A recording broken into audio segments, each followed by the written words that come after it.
Oke guys, kembali lagi dengan saya Indra Septianto. Kali ini kita akan belajar bersama tentang machine learning, dan tema kali ini kita adalah memprediksi kalori yang terbakar dengan pendekatan machine learning.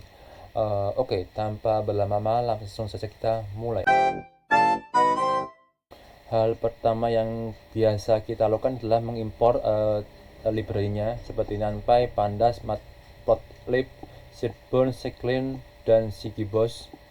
Kalian bisa menirunya di sini. Saya besarkan terlebih dahulu.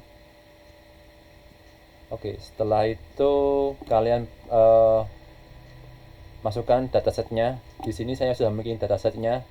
Ada 9 kolom dengan total 15.000 dataset seperti user ID, jenis kelamin, umur, tinggi badan, berat badan, durasi, heat rate, body temp, dan kalori yang terbakar. Nanti datasetnya saya bagikan di GitHub saya, kalian bisa mengkopinya. Oke, setelah itu kita upload terlebih dahulu datasetnya. Seperti biasa, klik ke bagian upload, terus kalian copy paste-nya, terus kalian pindahkan di sini. Setelah itu kalian running. Di sini akan muncul dataset yang sama. Yang ketiga adalah kalian simpan datasetnya di sini. Nanti kalian login ke Gmail kalian. Langkah selanjutnya adalah di df-sep itu untuk mengetahui jumlah dataset dan jumlah data kolom. Di sini saya jelaskan sebelumnya ada 9 kolom, yaitu user ID, jenis kelamin, umur, tinggi badan, berat badan, durasi, head rate, body, dan kalori. Dan 15.000 dataset di bagian baris di bagian sini. Oke, kita pindah lagi di bagian selanjutnya, yaitu df info untuk mengetahui tipe data dari masing-masing kolomnya. Di sini ada user ID itu sebagai integer, jenis kelamin itu objek, umur itu int, height, dan lain-lainnya itu float. Setelah itu di bagian selanjutnya kita pilih df script untuk mengetahui standarnya, meannya, dan rata-ratanya. Setelah itu kalian bisa tambahkan juga df rate untuk mengetahui 5 data teratas dari dataset tersebut. Selanjutnya kalian pilih IDE, eksponensiasi data analis. Kalau kalian belajar data analis itu pasti ada namanya ini untuk mengetahui seberapa outlier-nya data tersebut. Kita menganalisis data set tersebut. Di sini saya menggunakan scatter plot untuk mengetahui height dan weight-nya, tinggi dan berat badannya. Dan langkah selanjutnya kita bikin juga feature-nya untuk umur, tinggi badan, durasi, dan lain-lainnya dengan ukuran 15 kali 10, dan sampelnya cuma 1000 dengan Y-nya sebagai kaloris dan X-nya sebagai kolom. Dan tidak lupa kalian PLT show untuk menampilkan hasil visualnya. Di sini adalah hasil visualnya. Ini X-nya, ini height-nya, yang sebelah kirinya adalah kalorinya. Dari ini kita bisa melihat bahwa data ini apakah outlier atau bukan, apakah penyebarannya itu padat atau menyebar secara luas. Yang ketiga ini adalah tinggi, berat badan, dan ini adalah durasinya.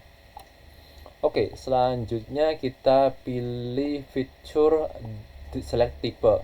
Di sini saya ingin menggunakan float aja, karena kan ini ada 6 ya, 1, 2, 3, 4, 5, 6 yang tipenya float. Kita ingin membuat visual untuk float aja, kolomnya visualnya dengan ukuran 15 kali 10 dengan PLT 231, dan tidak lupa kita pilih PLT show. Dan ini adalah visualnya dari masing-masing data tersebut. Visual distribusinya. Yang ke-8 kita replay datasetnya dari laki-laki menjadi 0, perempuan menjadi 1, agar ketika kita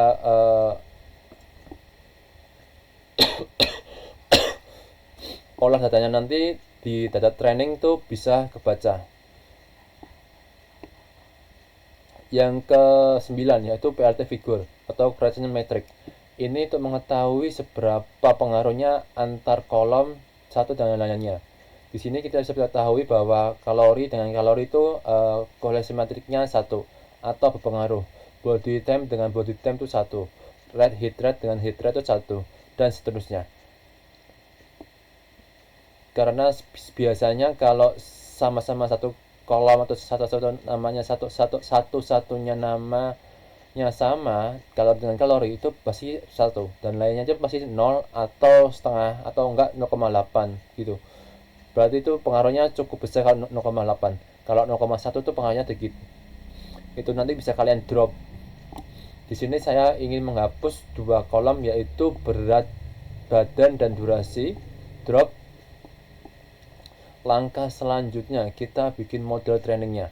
Seperti biasa, sebelum membuat model, kita bisa terlebih dahulu menghapus user ID-nya atau ID-nya yang tidak penting. Terus kita buat kalori. Terus kenapa ini dihapus? Karena kita ingin targetnya itu kalori, bukan karena targetnya itu karena targetnya kan kita mengakses kalorinya. Berarti kan ini harus dihapus terlebih dahulu biar tidak duplikat nantinya. Setelah itu kita training split seperti biasa. Biasanya ada 80 kali 30 atau 90 kali 10 atau 70 kali 30. 70 itu data training, 30 itu data testing, atau 80 data training, 20 itu data testing, dan 90 itu data training, 10% itu data testing. Setelah dipecah itu menjadi gini, dari 13.500 itu data training dan 1.500 itu data testing dengan jumlah 5 kolom. 0,1 notepad.